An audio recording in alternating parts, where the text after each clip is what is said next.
The huge room of the Galactic Council was bigger than any building on Earth. Strange lights danced on crystal walls as thousands of alien beings sat in their seats. Ambassador Jake Morrison stood at a small platform wearing his simple black suit. Around him, aliens wore fancy clothes covered in bright colors and strange designs. A giant bug-like creature named Klixvor made clicking sounds with his mouth. Other humans had learned this meant he was laughing. "So the small Earth creatures want to help us fight," he said through a machine that changed his words into English. "Show us these simple weapons you think are so good." Jake pressed a button. Pictures of human weapons appeared in the air above everyone. Guns that used magnets, energy weapons, missiles, and bombs floated in bright colors for all to see. The aliens started making sounds that meant they thought this was funny. A being made of pure light named Lyra 9 changed colors as she spoke. "These are your best weapons? We stopped using such old ideas thousands of years ago. Now we use our minds to change reality itself." Admiral Lisa Hayes sat next to Jake. She made her hands into fists. She had worked for Earth's Space Navy for 30 years. Lisa had watched humans grow from living on just one planet to joining this big group of alien worlds. She knew what humans could do when they really tried. Commander Alex Turner was the youngest person in their group. He was in charge of making new weapons for Earth. Alex leaned forward in his chair. He had helped make half the weapons the aliens were laughing at. Each one was built with human smart thinking and clever ideas. A huge crystal being from the Krillian Empire sent thoughts directly into everyone's minds.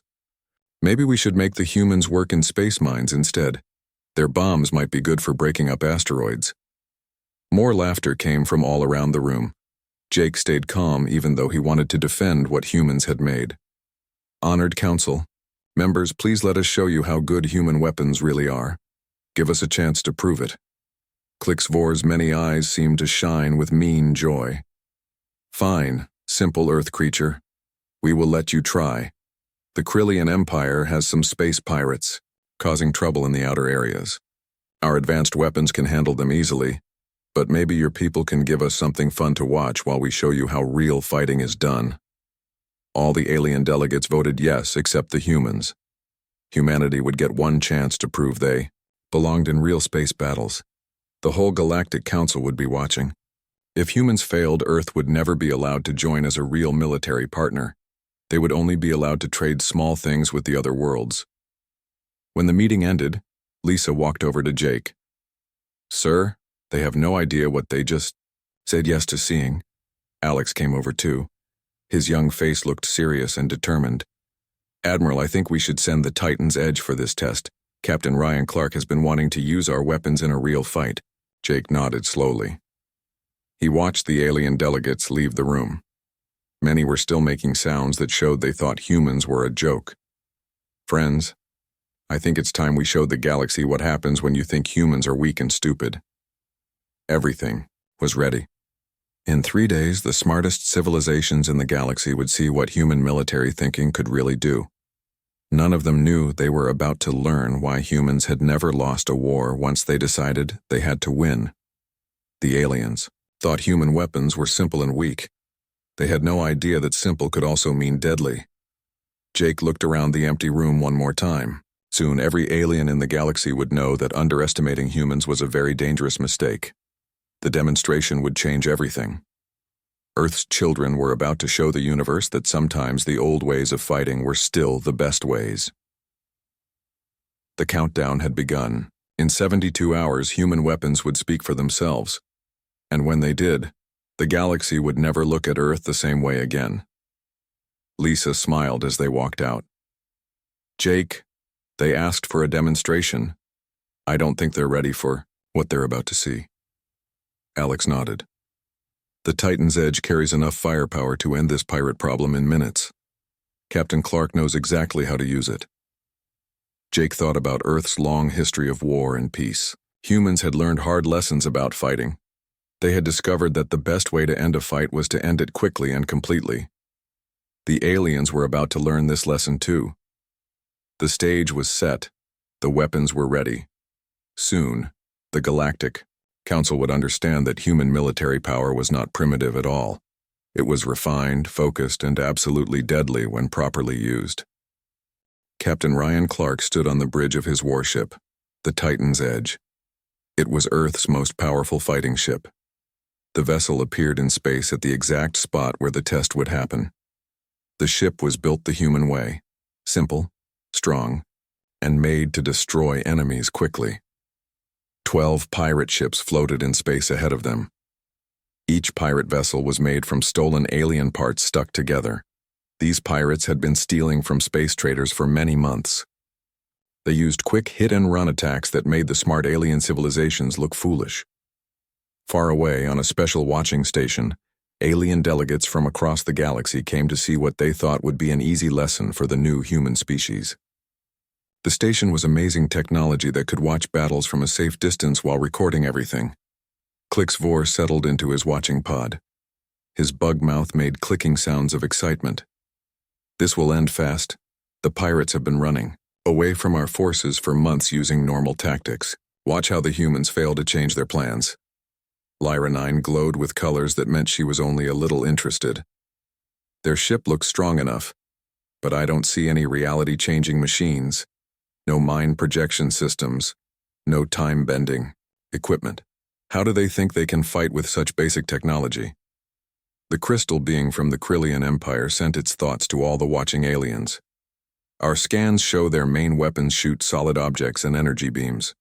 Old-fashioned, but might work against targets with no shields. But modern defense systems should make such weapons useless. On the Titan's Edge, Captain Clark talked with his top officers about the battle plan. Lieutenant Commander Kate Wilson was in charge of weapons. She studied how the enemy ships were arranged. 12 ships, all different types.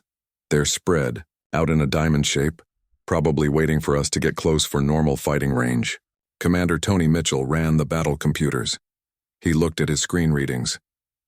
Their shields are made from many different technologies mixed together, Captain. The power levels keep changing. Classic pirate shipbuilding. How far to the targets? Clark asked as he sat down in his captain's chair. 800,000 kilometers and getting closer, said navigator Sam Peters. The alien watchers looked confused according to their translation machines. The human ship was still very far outside normal fighting range, but it didn't seem to be speeding up to get closer. Back on the watching station, Jake Morrison looked at the battle display with Admiral Hayes and Commander Turner. They knew what was about to happen, but the alien delegates still believed their wrong ideas about human fighting. The humans seem to have stopped moving toward the enemy, said the light-being observer. Maybe they are thinking twice about this stupid demonstration. Captain Clark's voice rang out across the bridge with calm control. Weapons, get the main guns ready for long-distance shooting. Load the metal spears, all of them. Kate Wilson's hands moved quickly over her control panel. Main guns ready, Captain. Target lock confirmed on all 12 enemy ships. The distance is still too far for good combat, Klixvor said, his translator showing confusion in his voice. What are they planning to do? Clark looked at the battle screen one last time. The pirate ships stayed in their formation, clearly, waiting for the human ship to get closer like all galaxy fighting normally worked. They had no idea that human military thinking had grown in completely different ways. All weapons, fire now. The Titan's Edge let loose its main weapons. 12 railgun bullets, each one a thick metal rod pushed to incredible speed, raced through empty space toward their targets. The weapons were built using human military ideas. If you can see the enemy, you can hit the enemy, no matter how far away. The metal rods crossed the distance in just seconds. The pirate ships, still waiting for normal close-up fighting, had not tried to dodge or move. Their shields were made to stop energy weapons and regular bullets. They were completely unprepared for metal spears moving at almost the speed of light. What happened next was terrible and complete. Each metal rod was no bigger than a telephone pole, but moving so fast it hit with the power of a small nuclear bomb. The force was so huge that it didn't matter what kind of shields or armor the pirates had. 11 of the 12 pirate ships just stopped existing. They were turned into vapor by the pure force of impact. The 12th ship was only hit by a glancing blow, but it spun out of control with all its power systems dead. The alien watching deck became completely quiet. No one made a sound. Captain Clark looked at the empty space where the pirate fleet used to be. Clean up operations. Send shuttles to check for survivors on the damaged ship. Yes, sir, his crew replied. They had expected exactly this result. The watching station, the alien delegates stared at their screens in shock. 12 pirate ships that had been giving trouble to advanced civilizations for months were gone in seconds from a single attack. The silence stretched on and on as the aliens tried to understand what they had just seen. The humans had not used any fancy technology. They had not bent reality or manipulated time. They had simply shot metal rods very, very fast. It was the most basic kind of weapon possible, perfected to deadly precision. The quiet in the alien watching room went on for many minutes. The delegates had to think hard about what they just saw. 12 pirate ships that had been running away from the galaxy's smartest civilizations for months were all destroyed in one attack from very far away. Clixvor's mouth had stopped making clicking sounds completely. His many eyes stayed fixed on the battle screen, where pieces of broken ships floated where 11 vessels used to be. The 12th ship drifted through space with no power. This cannot be real. Lyra 9 pulsed. Her light patterns changed between colors that the translation machines could not understand. The distance was too far for good shooting. Their weapons should not have worked from so far away. The crystal being from the Krillian Empire sent confused thoughts to everyone's minds. The metal rods traveled at 17% of light speed. How did they make them go so fast without special matter-bending technology? On the Titan's edge, Captain Clark was already giving orders for the cleanup. Mr. Mitchell, send boarding shuttles to capture the surviving ship. Ms. Wilson, search the area for escape pods and survivors. Yes, Captain, both officers said at the same time. Their voices stayed calm and professional. This crew had expected exactly this result from the beginning. Back on the watching station, Jake Morrison let himself smile a little as he watched the alien delegates trying to understand what they had seen. Admiral Hayes stood next to him. Her face looked neutral, but he knew she felt very satisfied inside. How is this possible? The question came from a smaller bug-like alien whose translator clearly showed he was confused. Our analysis said their weapons were simple projectile systems. How did they shoot so far and hit so accurately? Commander Turner stepped forward. He looked young, but his voice carried real authority. Honored delegates, you made the classic mistake of thinking that simple equals weak. Human weapons technology grew along different ideas than yours. He turned on a holographic display showing the railgun system that had just eliminated the pirate fleet. While your civilizations developed exotic technologies like reality bending and mind projection, humans focused on making the basic rules of physics perfect. Our railguns use electromagnetic power to launch projectiles at tremendous speeds. No exotic matter needed, just precise engineering and massive amounts of electrical power. The light-being delegate pulsed with colors, showing deep confusion. But the targeting systems needed to hit moving targets at such distance should be impossible without time manipulation arrays. We don't manipulate time, Jake interrupted. We calculate it. Human computer systems can predict target movement, account for gravity effects, and compensate for projectile drift across hundreds of thousands of kilometers. It's mathematics, not magic. A new voice entered the conversation as a being of pure thought projected its confusion directly into everyone's minds. Your species achieved this through purely normal technology? No exotic physics? No manipulation of fundamental forces? Admiral Hayes nodded firmly. Completely normal by our standards. Captain Clark's ship carries standard Earth Defense Force weapons. The railguns you just observed are considered medium-range weapons in our fleet. That statement sent waves of worry through the assembled delegates. If what humans considered medium-range weapons could eliminate targets at distances their own, advanced systems struggled to engage effectively, what were their long-range capabilities? Commander Turner continued explaining, pulling up additional technical displays. Human military doctrine has always emphasized the principle that the best defense is eliminating threats before they can engage you. We developed weapon systems capable of accurate fire at extreme ranges, because we learned early in our history that closing to knife-fighting range often meant unacceptable casualties. Your casualties, Klixvor finally managed to say. His translator struggled with what seemed to be several different emotions at the same time. Everyone's casualties, Jake corrected gently. Humans have learned that overwhelming firepower applied precisely and at the right moment ends conflicts faster and with less total loss of life than long engagements. The battle display updated as boarding shuttles from the Titan's Edge secured the surviving pirate vessel. The entire engagement, from first shot to capturing prisoners, had taken less than 20 minutes. Lyra 9's patterns had stabilized into what translators indicated was deep thinking. We must ask, Ambassador Morrison, what would your species consider long-range engagement capability? Jake looked at Admiral Hayes and Commander Turner. The question they had been hoping for had finally been asked. I'm glad you asked, Jake replied. Commander Turner, please show our new allies the specifications for our stellar interdiction systems. The holographic display changed, showing weapon systems that made the railguns look small by comparison. Planet crackers, star killers, and weapons designed to eliminate entire fleets across interstellar distances filled the projection space. The watching deck fell silent again, but this time, the silence felt very different than before. Several aliens started making nervous sounds. The Ethereal Collective's representative sent worried thoughts to everyone present. These weapons, they could destroy entire star systems?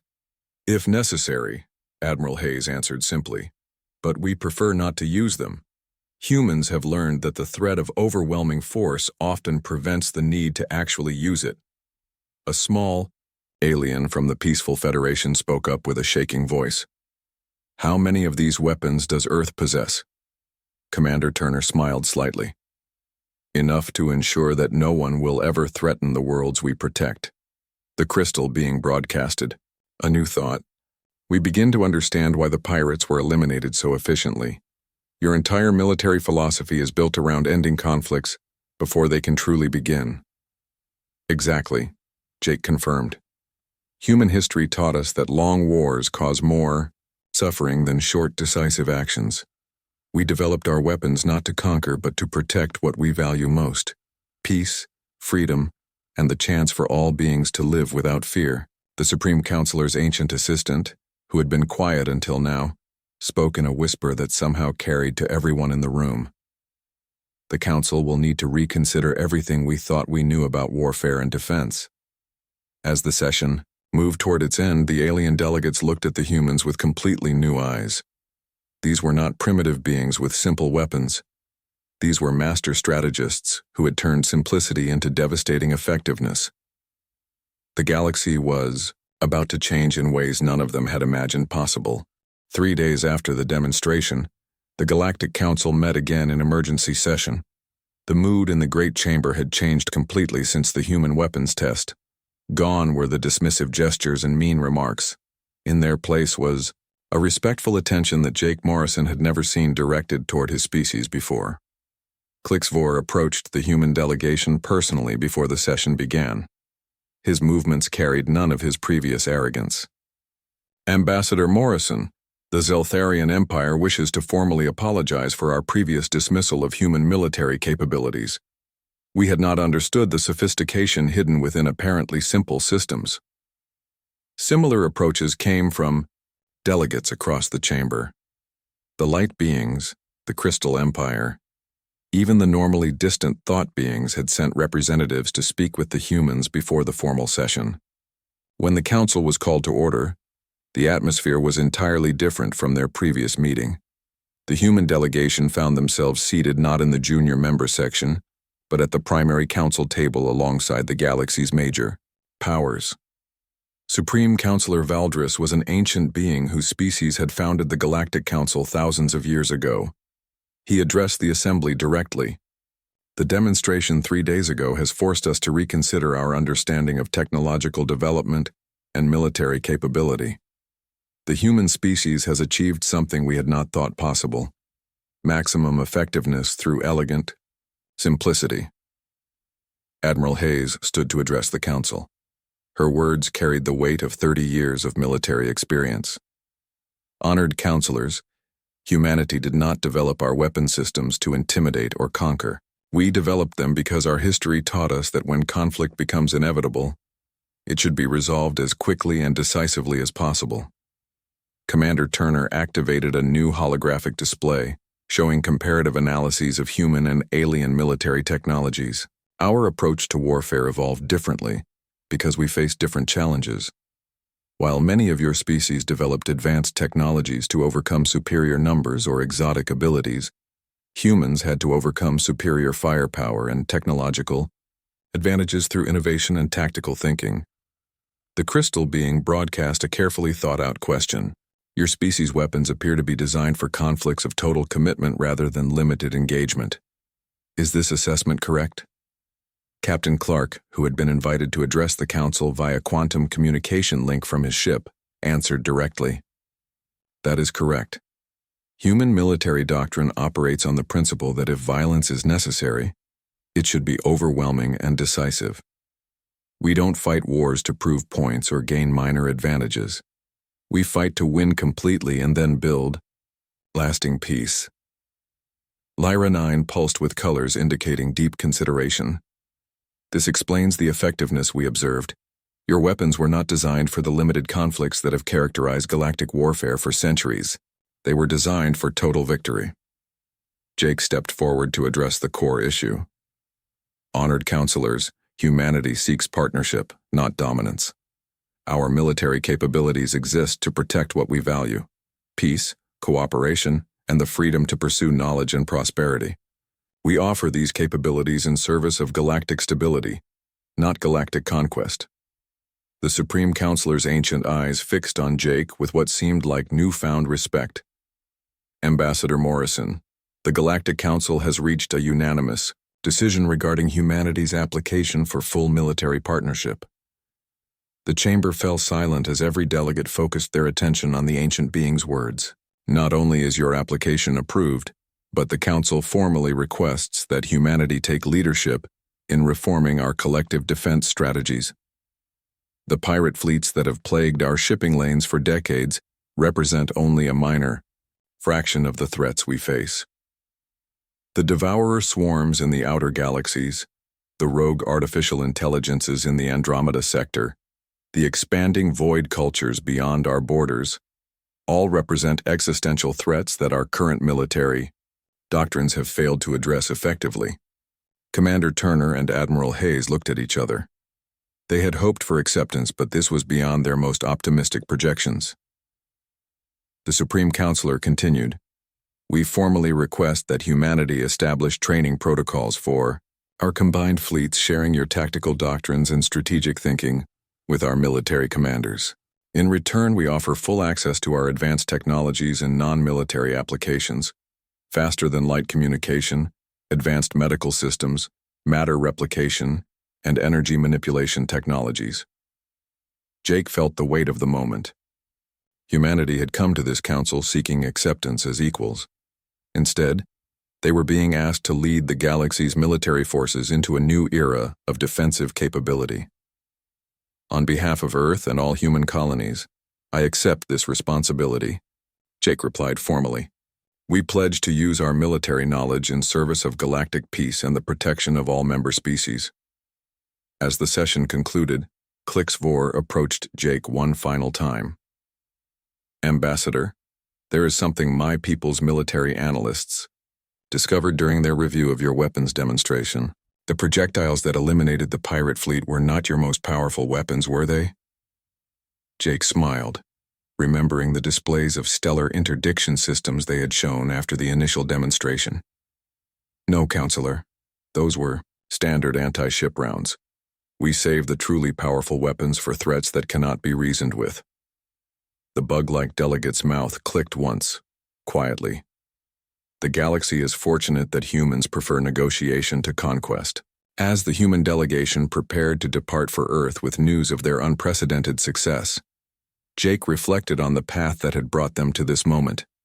Humanity had been mocked for their simple, direct approach to warfare, but in a galaxy that had forgotten that sometimes the most elegant solution was also the most effective one, human military thinking had proven not just relevant, but revolutionary.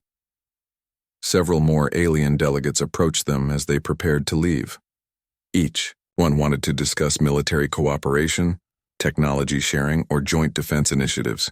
The humans had gone from being laughed at to being the most sought-after allies in the galaxy. "Jake," Admiral Hayes said quietly as they walked toward their shuttle, "I don't think any of us expected this outcome when we first arrived."